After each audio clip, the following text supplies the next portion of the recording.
Assalamualaikum warahmatullahi wabarakatuh. Halo Bapak Ibu calon guru penggerak angkatan 7. Bagaimana kabarnya? Semoga kita semua selalu diberi kesehatan dan kebahagiaan. Baiklah, izinkanlah saya memperkenalkan diri. Saya Irma Yeni MPD, berasal dari Kota Padang, Sumatera Barat. Dalam hal ini, saya akan memaparkan koneksi antar materi kesimpulan dan refleksi modul 1.1. Dengan fasilitator saya adalah Ibu Asliati dan pengajar praktek saya adalah Ibu Wiwi Rosaria.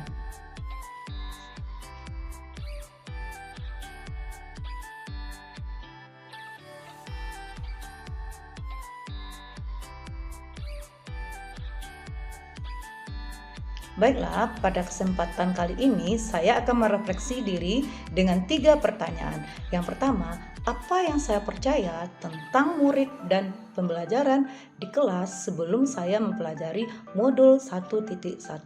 Lalu yang kedua, apa yang merubah dari pemikiran dan perilaku saya setelah mempelajari modul ini. Lalu yang ketiga, apa yang bisa segera saya terapkan lebih baik agar kelas saya mencerminkan perilaku Ki Hajar Dewantara.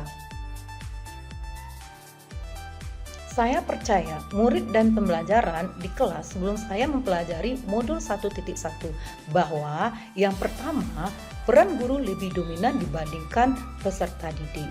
Seringkali kita sebagai guru sering mengalami capek, letih ketika kita memberikan pelajaran dalam kelas. Hal ini menunjukkan bahwa pembelajaran itu lebih banyak didominasi oleh guru. Lalu yang kedua, peserta didik kurang aktif dan kurang motivasi dalam proses pembelajaran.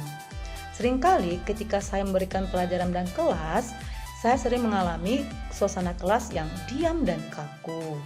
Nah, ketika saya bertanya kepada siswa, apakah Ananda sudah paham dengan materi yang telah Ibu terangkan hari ini? Maka siswa tidak ada satupun yang menjawab sudah paham atau belum. Maka ada 2 pertanyaan yang muncul. Pertama, apakah siswa sudah paham sama sekali? Yang kedua, atau siswa tidak paham sama sekali dengan apa yang telah saya jelaskan.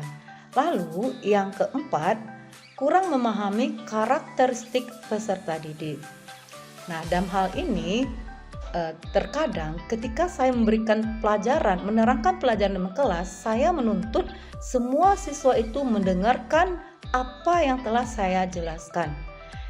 Dalam hal ini saya tidak memahami bahwa masing-masing peserta didik tersebut memiliki keberagaman dalam gaya belajarnya. Ada anak yang gaya belajarnya visual dan ada anak yang gaya belajarnya audio, dan bahkan ada yang anak gaya belajarnya adalah kinetis. Kemudian yang keempat, saya sering memaksakan kehendak murid bahwa semua murid harus menguasai materi pelajaran yang telah saya terangkan. Nah, dalam hal ini saya tidak paham bahwasanya masing-masing siswa itu memiliki kemampuan yang berbeda-beda. Ada anak yang memiliki kemampuannya tinggi, ada anak yang memiliki kemampuannya sedang, dan bahkan ada anak yang memiliki kemampuannya yang rendah. Lalu yang kelima, saya meyakini dengan memberikan hukuman dan tindakan tegas itu dapat mengubah peserta didik. Kemudian yang terakhir yang menjadi fokus saya mengajar adalah peserta didik itu harus paham dengan materi yang saya ajarkan dengan tertib. Tidak ada satupun siswa yang tidak fokus belajar memperhatikan saya menerangkan pelajaran. Lalu yang kedua, perubahan dari pemikiran atau perilaku saya setelah mempelajari modul 1.1 adalah yang pertama, memberikan peserta didik kebebasan menyelesaikan setiap tugas sesuai dengan minat, bakat, dan kreativitasnya masing-masing. Lalu yang kedua, pembelajaran berpusat pada anak dengan memberikan stimulus pertanyaan yang menantang untuk dijawab. Kemudian yang ketiga, menghargai bahwa setiap karakteristik belajar anak serta memberikan apresiasi atau reward kepada mereka agar lebih termotivasi dalam belajar. Lalu yang keempat, tidak lagi berpedoman sepenuhnya pada penilaian kognitif saja. Kemudian yang kelima, saya lebih bersemangat dan optimis untuk mendidik. Kemudian yang keenam, saya tersadar bahwa pembelajaran terbaik untuk murid adalah metode Among untuk menuntun potensi anak berdasarkan sosial budayanya.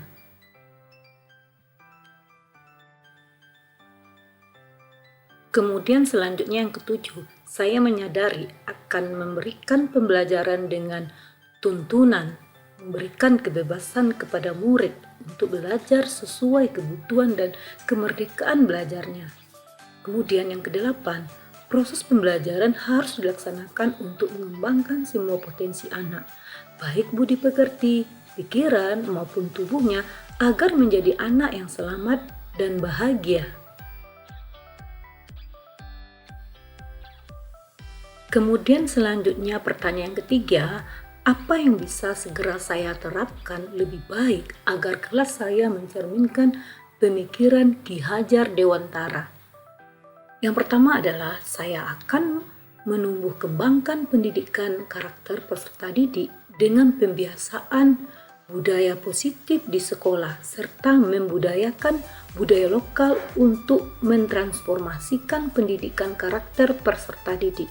Lalu yang kedua, saya akan melakukan asesmen diagnosis mengenai potensi, minat, bakat, dan cara belajar murid untuk mendukung kebutuhan belajarnya. Kemudian yang ketiga, saya akan merancang pembelajaran yang interaktif dan menyenangkan dengan melibatkan peserta didik. Kemudian yang keempat, menerapkan konsep merdeka belajar dan mengintegrasikan setiap pembelajaran dengan pencapaian profil pelajar Pancasila.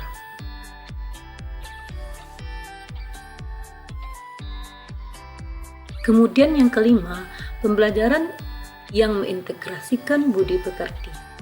Selanjutnya yang keenam, saya akan mengikuti pelatihan-pelatihan untuk meningkatkan kompetensi saya sebagai pendidik.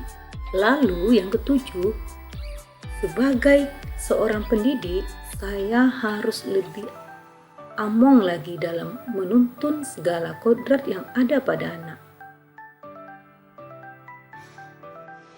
Nah, kesimpulan yang dapat saya sampaikan, yang pertama, bagaimana upaya kita sebagai seorang pendidik untuk mengimplementasikan pemikiran filosofis Ki Hajar Dewantara di kelas di sekolah kita. Sebagai contoh, anak-anak itu tidak terlahir seperti kertas putih yang kosong, sebagaimana kita dengan seenaknya memberi warna pada mereka. Pada dasarnya anak-anak itu sudah mempunyai garis yang samar-samar, tinggal kita menuntun dengan garis yang lebih jelas sesuai dengan minat dan keunikan serta keistimewaan kodrat yang ada pada diri mereka.